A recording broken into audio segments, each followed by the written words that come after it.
and Emily. We were running through the rain, and there was a tornado warning. And when I was thinking about chaos, I was thinking, well, that's pretty much my life.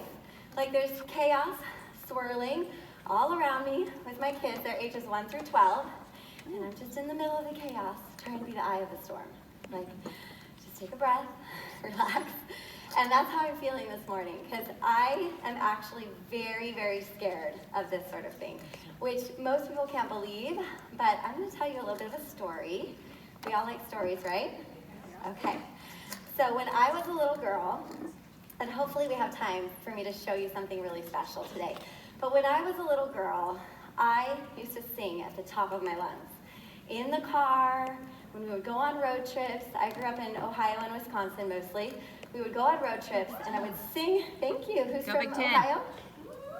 Yeah, Wisconsin. All right, awesome. Minnesota? Anybody? All right. So we would go on road trips, and I was the girl that was singing at the top of my lungs, and my brothers were always like, oh my gosh, that sounds so horrible.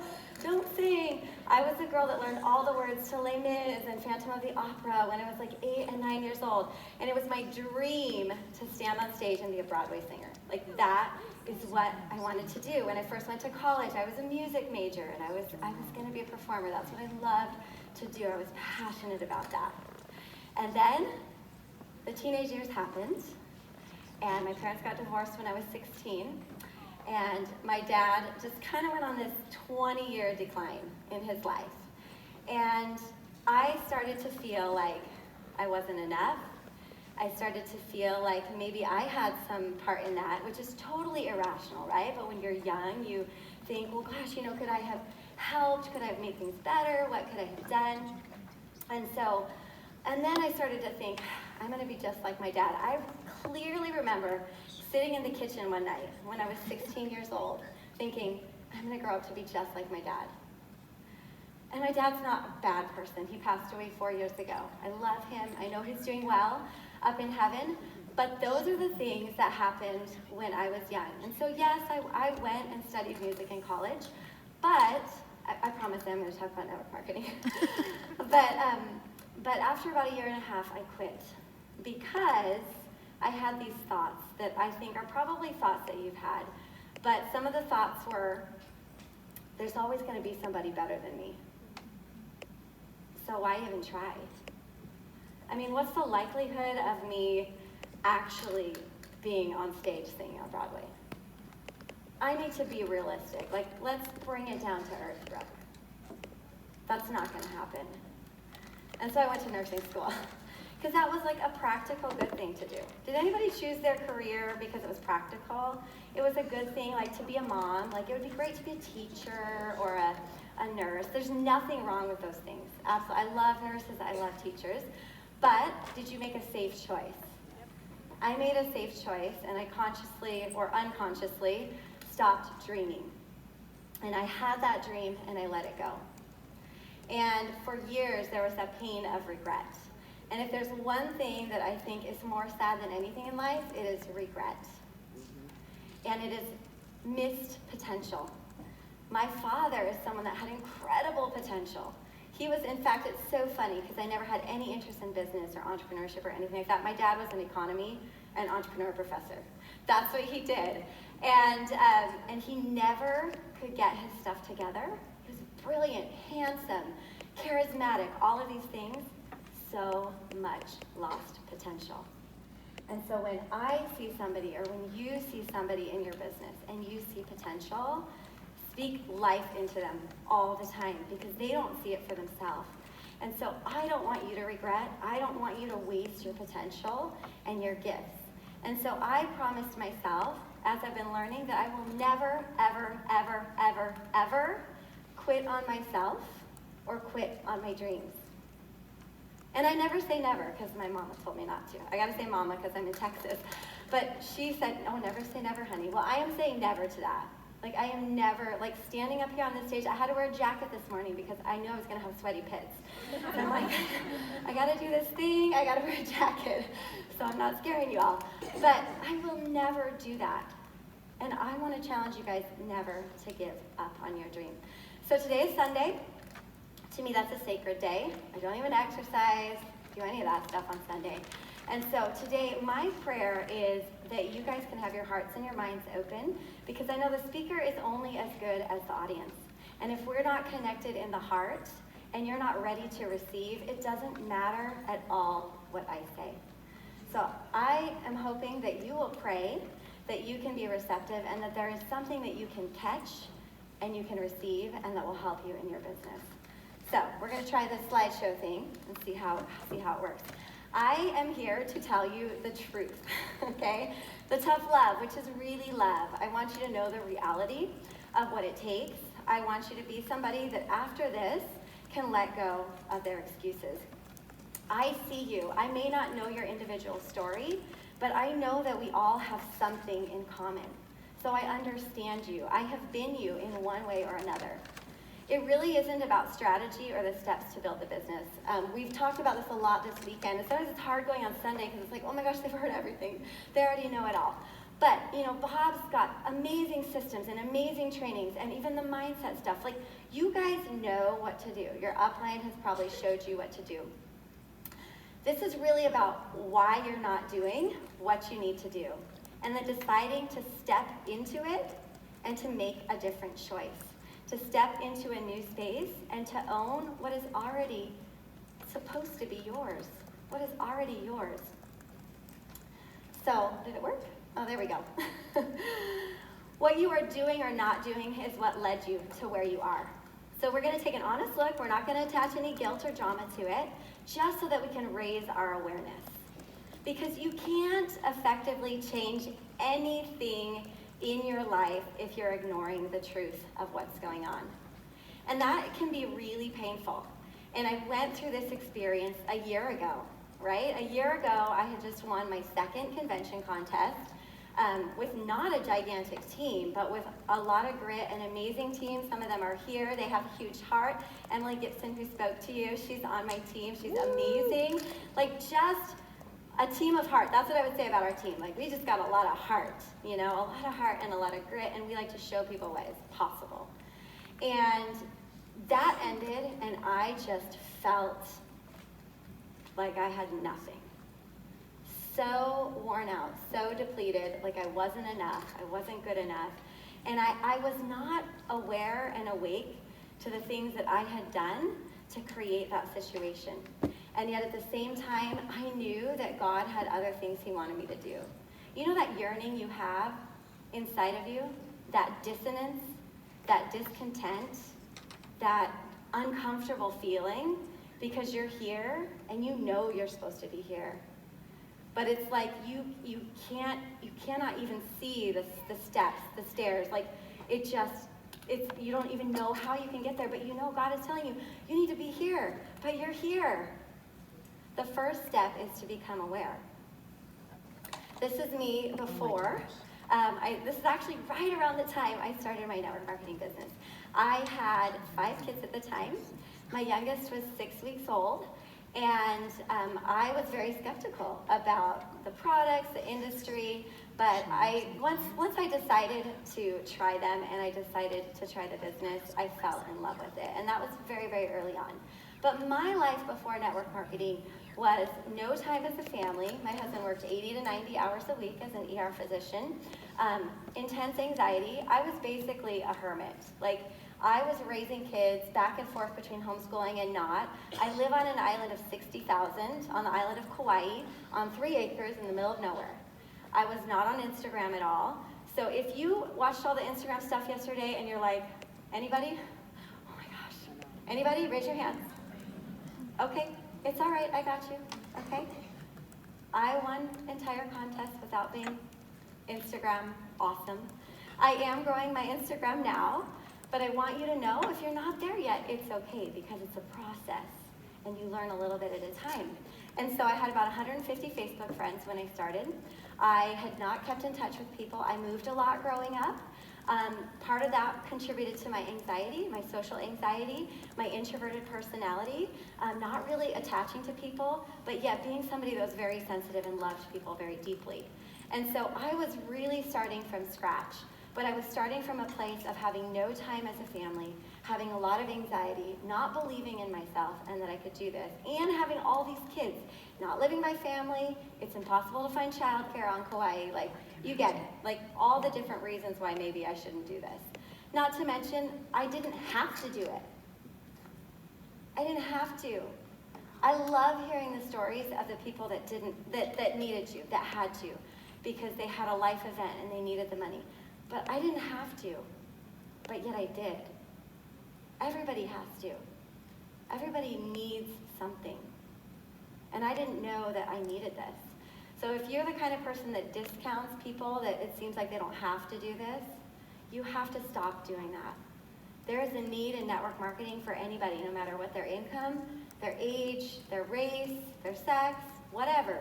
There's a need for this in their life because we fill so many needs, right? And so I really did build my business. My team members that are here can attest to that. Nursing babies on Zooms, like you couldn't see because I just had the camera up here and I was smiling and everything looked normal, but I was handling shiz. Okay? I had the door closed and locked and the 4 kids put a movie on and I was like, don't you come in and bother me. I'm on a Zoom, I know you're laughing because you've all done that. But I was determined, okay? So I started out in that place. This is my family now. And like I said, about a year ago, I went through this period that was really, really difficult. I was not very happy. I had the success, I had the money, I had the recognition, I had all of those things, but those things don't fill you up. We already know that, we've talked about it. Money is nice, and it's great, it can fix the problems, but it doesn't fix everything. And today, this is me.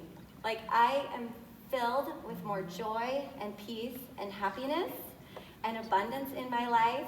These are my 6 babies. I went on to get pregnant and have a 6th baby while I was building my business, and we're done. I'm gonna be 41 this summer. Everyone asks me, are you done? I'm like, come on, guys. I'm good. I'm totally good. But I am able to have that and have continued success, even more success than I had before. Not killing myself the way that I was before. Becoming more aware of the things that I really needed to do.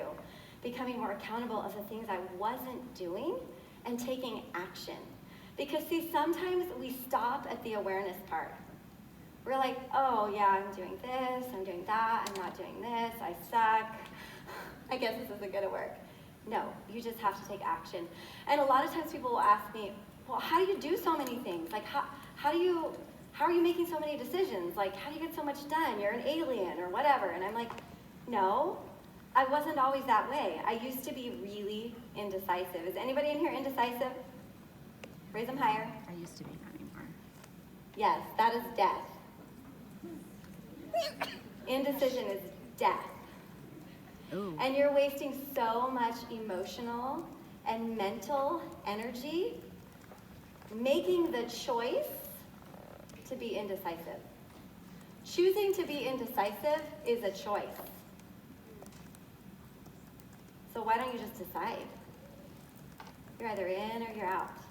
You're either doing this or you're not. I listened to a podcast by Rachel Hollis. Anybody listen to her? Yes. The other day, she's like, piss or get off the pot. I say that all the time. Right? I hope you decide this weekend to stay on the pot. Okay? So I want you to know that you can have that peace and joy and abundance. Because like we've been talking about this weekend, the truth is you're playing small. How many of you, there's a lot of women in here, I mean there's men too, but how many of you were kind of raised like, well, don't shine too bright. Don't make other people feel bad. You did a great job, but let's give so-and-so an award too. Or, we don't want to make anybody else feel bad. We don't want to play too big. We don't want to shine our light too big. And I had a great conversation with my other friend Emily down here about this yesterday. Anybody's ever felt that way? Like, oh, I don't want to make anybody feel bad, right? And so we kind of play small. And it's not necessarily something that we realize we're doing, but I want you to become aware. Like, what are some areas in your life that you're playing small? Write a couple down right now. I love to take notes. I'm going to tell you to write things down, okay? You playing small does not serve the world. There is nothing enlightened about you playing small. See, you think you're being all pious and humble and all of these other things because, you know, you don't want to make other people feel small. But there is nothing enlightened or righteous about that. Do you hear me? Okay. The truth is you were created to be exceptional, remarkable, unique, abnormal. Abnormal is a good thing. Yes. My good friend Jessica Heffley uses the hashtag, normal is boring. It's boring. You were created to be exceptional. And when you live your life in any other manner, you are eternally dissatisfied. Life isn't about finding yourself. Life is about creating yourself. It's about remembering who you already are and then building and creating and nurturing and molding that person that you already are. You were designed for greater purposes, but you have this tension inside of you for who you're meant to be and who you're currently showing up as. If you aren't growing and giving, you're slowly dying, and it's like soul-sucking because you know deep down inside that there's something else you're supposed to do. You were created to be exceptional. So these 3 words are about shifting your mind, your heart, and your business to a place of peace and prosperity, to a place of being healthy and wealthy, a place of growing and giving. These 3 words I love, and I love alliteration. Things God, you know what I mean? Gotta have the A's. I want you to leave this session feeling that it is not only possible, but essential that you become wildly successful. It is essential that you become wildly successful, not just moderately, right?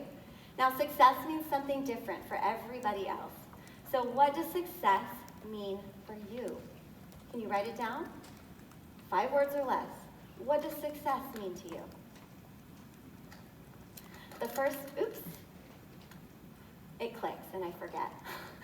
The first step is awareness, okay? So Bob talks a lot about how this business is not your purpose, but it's a vehicle. It's one of the tools that leads you to fulfill your purpose. You have to raise your awareness. You have to become transparent, take accountability without, as Preston said, without the judgment, keeping that on top, and with incredible compassion for yourself. Think of it as if you're zooming out and you're being this objective person that's looking in on your life, right? And remember, when we talk about alignment, like what the heck, what does she mean by that? I mean like your whole being, okay? Because your business is not over here in one box, and then your health is over here in another box, and then your finances are down here. Like it is like, it's like all connected, right? And so if your finances are totally out of whack, or you have relationships that are suffering, or emotionally and spiritually you're out of alignment, why in the world do you think your business is going to thrive and you're going to feel joy? You can't ignore all the other areas of your life. And who in here has done that? Can I raise like all body parts of mine? Right here. We've all done that, especially in network marketing. We get like so into our career and what we're doing. We're like working at 10 hours a day and like hustle, hustle, hustle. And like other things in our life are getting no attention. And you might get some results with that, but like Bob says, they won't be lasting. So raising awareness, becoming aware of those things. So right now, could you write down a couple of things that you feel like, gosh, this is something I am doing to contribute to this place of being stuck that is killing me? Or these are some things I'm not doing that after these 3 days of training, I know I need to be doing. And the problem is, you're thinking of these big lists. You've got a list of like 20 things, and it's like you do your brain dump and making your to-do list, and you write down like 50 things, and then you feel like a failure because you didn't get all 50 things done. Like, make your list, but just pick one dang thing. Just pick one thing. What is one thing that you can leave here and implement this week? I am all about the compound effect. The Slide Edge is one of my favorite books. That's what it is, guys. I've had 6 babies. I weigh the same as I did when I got married. Wow. Right? Awesome. Compound effect. Been working out. You can see on my Instagram stories, I love burpees, right? I don't have perfection, but dang, if I apply the compound effect, I can stay healthy for the rest of my life. Why wouldn't that work in your business? Pick one thing. And then the next week, pick another thing from your list. And then you're not going to be beating yourself up. You're actually just going to be doing the actions. But we don't have patience, right? We lack patience. We want it now. We want the immediate gratification. You can have it all if you can have if you can have patience and consistency. I almost made up a new word there. Compatience. I like that. Yeah. So, you got your things down. What do you actually believe? What do you choose to believe? Raise your hand if you've ever felt like you're not influential enough. Oh, come on, don't be shy. Okay. Not good with social media. Okay. Not extroverted. Okay. Small network? Anybody? Okay. You've reached your peak. Okay. Oh, my girl, I got you. I don't have enough time. Oh, come on. Every single one of you should have your hand up here. I've heard that more times than I don't have enough help. I've run out of people to talk to. Ugh, that's a pet peeve. I'm not a good mom if I pursue my dream, or dad. People with a lot of money aren't happy. People with a lot of money have problems. More money, more problems, right? Everything good comes to an end. Oh, I feel you. So why try? What you have here is my entire list.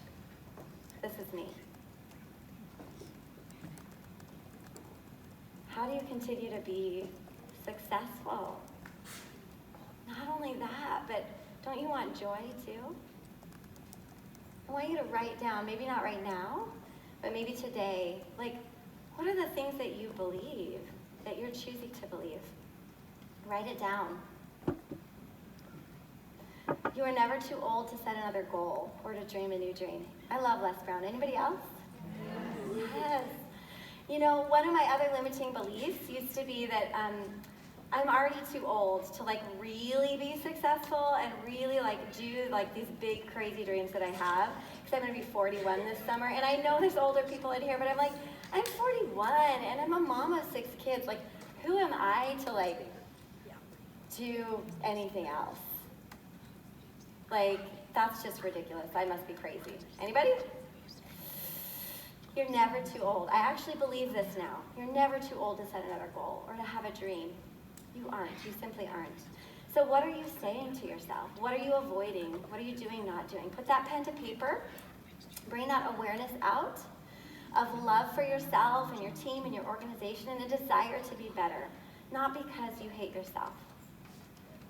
And then on the other side of the paper, write down the real truth. What is the real truth? Maybe for you it has to be a positive affirmation and you're not really going to believe it right now, but you say, I am so influential. I attract business builders. I love speaking in front of people, right? Just sometimes you have to write it down and look at it and say it every day. So here's what I had to do about 9 months ago. So my biggest thought in my head was, I'm not enough. When I got down to the root of it all, I'm not enough. And it affected every area of my life, okay? Even my marriage, a year ago. And now I can say today, we are closer than we have ever been. We'll celebrate 21 years this summer. And our marriage has never been, thank you, in a better place. And we love and understand each other so much more. But it started with the root of me believing that I was enough. And so what I had to do is write that on a bunch of big pieces of paper and put it everywhere around my house. On my pantry, on my fridge, every bathroom mirror, on my steering wheel, everywhere. And my kids were like, Mom?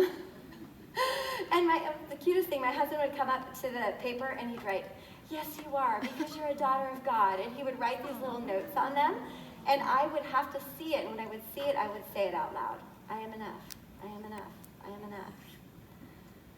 I read What to Say When You Talk to Yourself in the beginning, but it didn't really sink in, and I didn't really do the activities. I didn't really write the words down and put them up. If you have read books like that and you've been told to do that stuff and you think it's hokey, just do it anyways, because it works. What you see and what you say to yourself does change the way that you feel about yourself. So we're not going to stop at identifying what's wrong, right? We're not going to stop at that awareness part. We are actually going to take action. The path to success is to take massive, determined actions. Remember, it starts with a baby step. When I say massive, that might seem overwhelming. But it's one step at a time, followed by another, followed by another, followed by another. And then it becomes this huge snowball that is massive. And you become this great, big, huge, massive force for good moving forward, that's successful, that's joyful, that's peaceful, all of those things. And it starts with one step at a time. We're not going to hold pity parties. We're not going to self-bash. We're not going to do anything. We're going to be aware so that we can reverse engineer our business by deconstructing our thoughts, our behaviors, and our actions that aren't working and constructing new ones. You're just building a house, right? I don't know who it was that said brick by brick by brick. One brick at a time. For every excuse or negative statement you wrote down, you're going to write down the positive. You're going to start saying those things to yourself. You're going to start feeling differently about yourself, and then you're going to start acting differently. So I believe that there are 8 foundational areas that you really need to master, and we're going to talk a little bit more about the actual building, right? So the first thing, time. Okay, we'll start with time. This is probably one of the biggest things you hear from people. I don't have time, right? I'm busy. Mm-hmm. Busy is a swear word to me, okay? Yeah. Do not tell me you're busy, because basically you're telling me that your busy is more important than my busy, okay? You know what's busy? Homeschooling kids while nursing one and having a husband that works 90 hours a week. That's busy. You know what's also busy? Being a mom that's a PTA mom. You know what's also busy? Someone that's working full time. Everybody is busy in their own way. So you have to make time. You need boundaries and discipline. That's usually what's lacking. Boundaries and discipline. The other thing that's lacking is delegation. Who here has kind of either branded themselves or identified themselves as the person that can do it all? Do you take a little pride in that? Joy. Be honest. Go deep down. I don't know. Sometimes we kind of pride ourselves on that, and asking for help and delegating is a sign of weakness. And so we don't do it to the point where it just about kills us. I didn't have any help until this year. Oh my gosh. And now I have help. I have an assistant. She works for me 20 hours a week. I have a nanny that comes over 30 hours a week. I have somebody that comes for date night every single week, because my man is a priority, and he needs to be a priority to have peace, joy, and alignment in my life, right? I have somebody come over and train me 2 days a week. How silly is that? I am a certified personal trainer and fitness instructor, but I don't want to be in charge of my workouts, right? So I delegate. I have help. Now, you might be thinking, well, that's nice, Brooke. You make a lot of money, right? That's your next excuse. Okay. What can you do and afford for 3 hours a week? What can you afford for 5 hours a week? Do you have a neighbor teenage girl that could come over for 5 hours a week that you could teach how to help you with Instagram? They could help with your kids. They could do some dinner prep. They could clean your bathrooms. Start small. If you don't start small, you're never going to be able to scale big. You want to go bigger? You can't do all of those little things, all the minutiae. My coach told me once, he's like, what are your $1,000 an hour tasks? That's what you need to be doing. The other things, you need to get a chore chart. Get your kids to do something. One of the best things I ever did was get a business, to get my kids off their butts, right? They load the dishwasher. They fold their own laundry. They make their lunches in the morning. Do I feel bad about that? I am raising them to be good men that can take care of themselves. Yes. They do not depend on me for everything. If you are a mom feeling guilty that you're working a business and your kids are having to do something at home, stop it.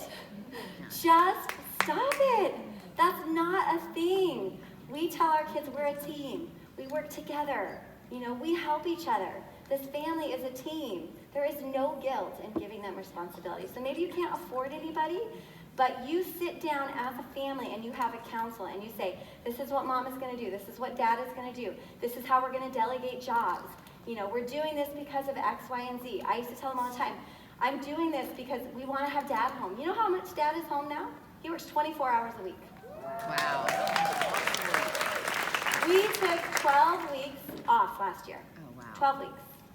He's taking my 3 oldest boys to Peru in August. He's taking a 6-week vacation this summer. Do you think it was worth me working while I was nursing babies? Yeah. Getting up and doing Zooms with Emily at 6 a.m. because of the time difference? I live in Hawaii, for crying out loud. That is not an advantage. With the time difference, my team is pretty much not in Hawaii. I have a little bit of a team, but it's like on the mainland, okay? So I gotta get up at 5. I gotta get up at 6. You gotta be willing to sacrifice something. And it's worth it. You don't need more time. If you're struggling with time, there's a Best Self company. Best Self company on Amazon. They have 2 tools that are cool. One of them is a habit tracker. If you're wanting to change your habits, we've talked about habits. It's a chart that helps you change your habits. And then another one is a daily planner. And the thing that I like about it, it's not a plan, like a whole planner, but it's like a list, like a brain dump kind of a thing, right? And you write down all the different things you need to do in a day, and you choose if it's an energizing task, a neutralizing task, or a draining task. And then you manage your time because you don't want to have like 5 draining things in a row, right? You want to do something energizing, maybe followed by something that's draining, and then you want to end with something energizing, right? The other thing that I like is Brendan Burchard. He talks about taking breaks. Every 50 to 90 minutes, take a break. We think, oh, we can just keep working. You're not as effective. Get up, take a break. Even 10 minutes, go and do something else, okay? You do not need more time. You need more boundaries, more discipline, and you need to delegate. And you can do it, okay? Emotions. All right. Did I push the clicker? Oh, they pushed it for me. That was sweet. Okay, so you need to just plan for the negative emotions. Just expect it. You're going to be riding a roller coaster. Some people say, don't ride the roller coaster. And I'm like, shut up. It's a freaking roller coaster. But my friend Christy Jack says, who wants to ride a flat roller coaster? Nobody. Like, you signed up for this. So just expect it, right? Stay on it. It's going to be a great ride. Yeah? But you've got to figure out some positive feedback loops. Okay? So you have your things in place that you know if your mindset is going downhill. What can shift it for me is, for me, it's a run. I go for a run. I'm a big believer that you cannot live your best life and have your best happiness if your body is physically not well. I just really do believe that, because your body and your spirit are one, right? And so even if that's just taking a little walk, you don't have to be doing burpees with me, although I really love them. But for me it's that, or it's there's some specific songs that are trigger songs for me that trigger a change in my emotions. Or maybe it's a certain podcast, or maybe it's being with a certain person. You have to determine what are those things that are going to help me when the bad times are going to come, because they're going to come. Because 50% of life is crap, and 50% of life is awesome. And so if you're going through your business and your life expecting that it's supposed to be exciting and happy and like great all the time, you're just always going to be disappointed. And then you're going to be like, well, I don't feel good about this, and I'm not really happy. So I just think that God is telling me this is not for me. You know what I'm talking about, right? Yeah. That is not a thing. That is not a thing. You be mentally strong and get those things in place. Oops, wrong one.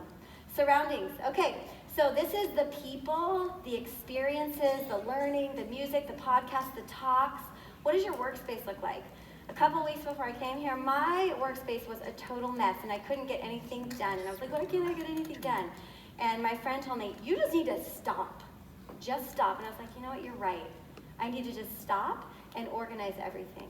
Unpack my suitcases that have been sitting there for 3 weeks, organize my desk, get things in order so that I could have a good surrounding. Experiences, being here. Before I was here, I was at a John Maxwell leadership conference. It's putting yourself in the right place to have the right experiences. It's like going to church. If you don't go to church, you don't have the opportunity to feel the Spirit. If you're not showing up at events and investing in training and things like that, how do you expect that you're going to feel a certain way? It doesn't happen. Relationships. Oops. There we go. All right. Relationships. Okay, we'll talk about this quickly, but I just want you to think about what needs mending in your family first. For me, it was doing some work with my husband. It was really having those conversations and not avoiding them. And getting help with that, getting coaching. If you have trouble in any of these areas, you're going to be blocked. It's like a block. And you're just so frustrated. That's why you have to become aware, and then you have to do the things. For some people, that's counseling. For some people, it's coaching. For some people, it's just prayer or whatever works. But you've got to get those relationships in order. Money. Are you a good steward of what you already have? If you're not, how can you expect to have more? Amen. And if you don't have the capacity to have, as Brooke Castillo talks about, like you don't have the capacity to receive and have, how do you think that you can have more? Right? You have to be able to accept and receive what you have, feel gratitude, sit comfortably in that place, be a good steward of it, and then more doors will open. Your activity. Creating a DMO that works for your business. Everybody here has a different DMO, and sticking with it. No more excuses as to why you can't, and more reasons of why you must. Why must you show up? So saying, oh, you know what, my kid is sick today. I get it. I get it. But I think Disney does a pretty good job. For 2 hours. There's nothing wrong, at least to me. 2 hours, I can get things done. If my kids are sick, other things, they're going to be okay. See, we have this problem where we like to victimize our children. We like to victimize our spouse. Oh, my poor children. I am such a terrible mom. No! That is not a thing. If you make the entire world about them, how are they going to grow up? Okay? So you commit to that DMO, that schedule, you stick with it. Even if it's 30 minutes, 60 minutes, you can do an amazing amount of stuff in 30 to 60 minutes. I happen to have attracted a lot of people that work full-time, which is so funny to me. But they used to tell me a lot, they don't have time. And we worked on them determining activities that they could do in 30 to 60 to 90 minutes a day. And if you do that consistently over time, you can build an incredible business. I just had one of them reach one of the top ranks in the company. Now she doesn't work her job. So that's really cool. Okay, commitment. This means that in your business, in your joy, in your future, you are committed to it. You can always be committed. If nothing else, you can always be committed. Nobody can break my commitment to my husband. Nobody can break my commitment to my family. Nobody can break my commitment to my business. It doesn't matter what happens. I'm not looking around for something else, because the problem is not my husband or my business or my comp plan or my kids. Like, that's not the problem. I am committed to the end. Motivation is garbage. Anybody believe this? If you've never listened to the 5-second rule on YouTube, you got to listen to that. Don't wait for motivation. Don't consume more trainings and just be a consumer. Don't wait for somebody to show up and rescue your business. You are your own savior.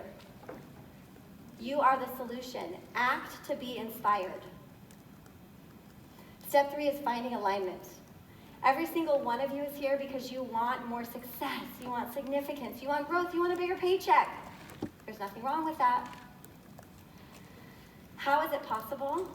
It's by doing these things and becoming more aligned in these areas of your life, because as you find that alignment, things flow through you and to you.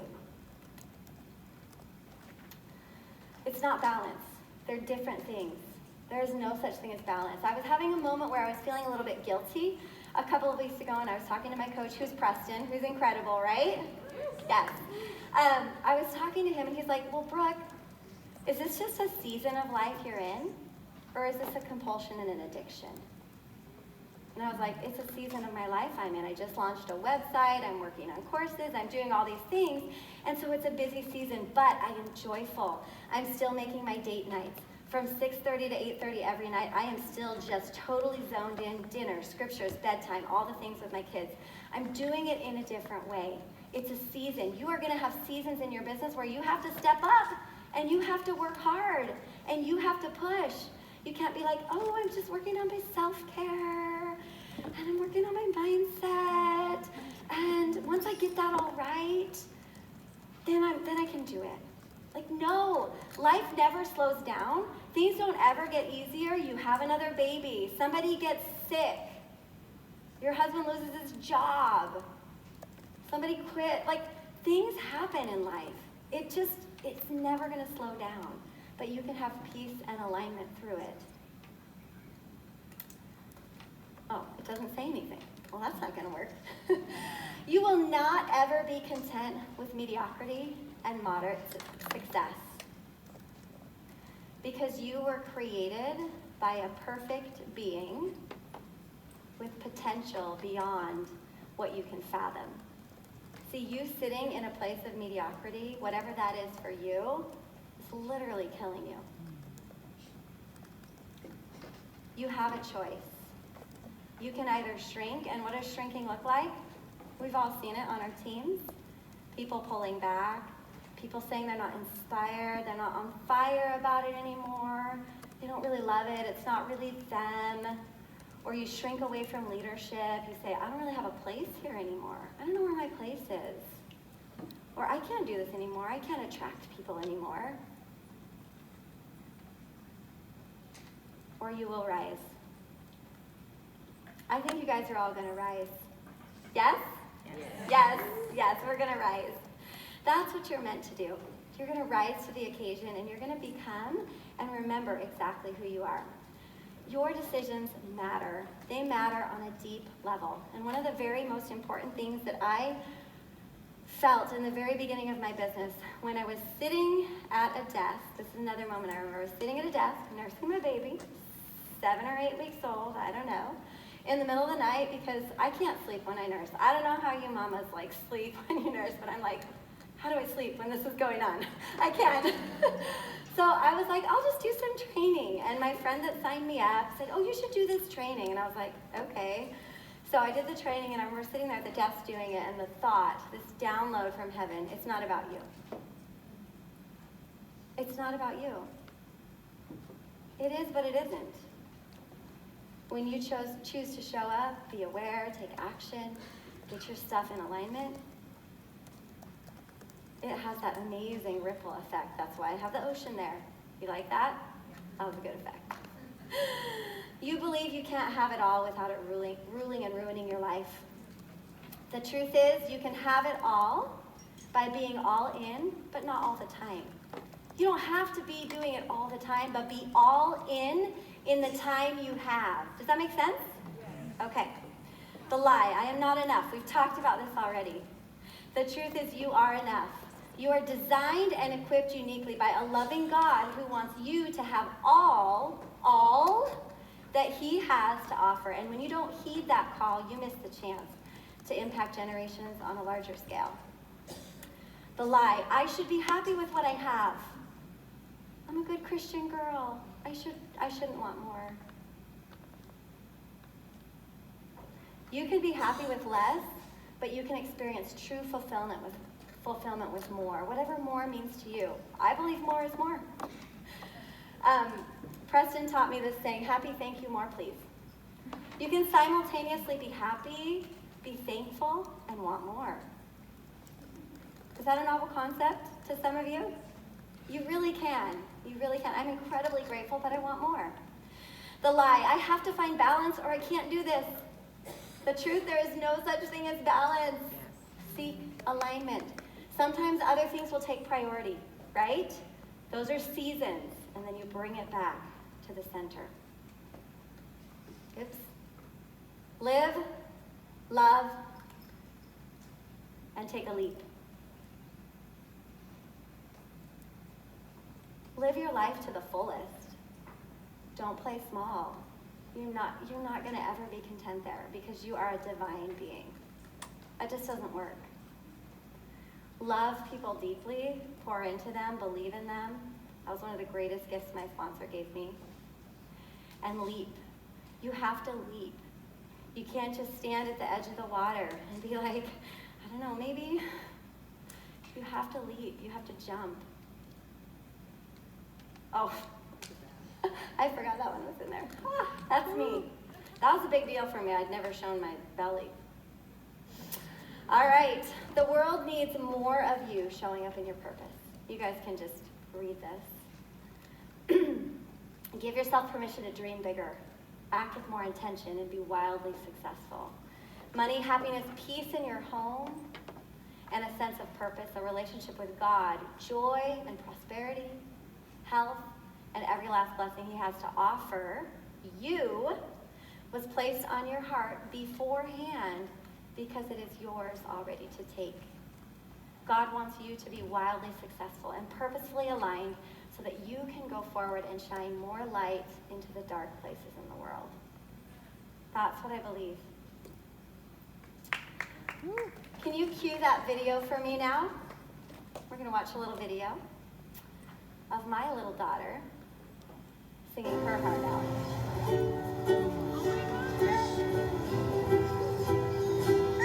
She's in the blue dress in the front, next to the yellow dress with blonde hair.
She was the loudest voice. She was the loudest voice. So do you remember the little girl I told you about at the beginning? That sung at the top of her lungs, that had a dream, that let that dream go. I'm not going to show my daughter that. I'm going to show up in my purpose.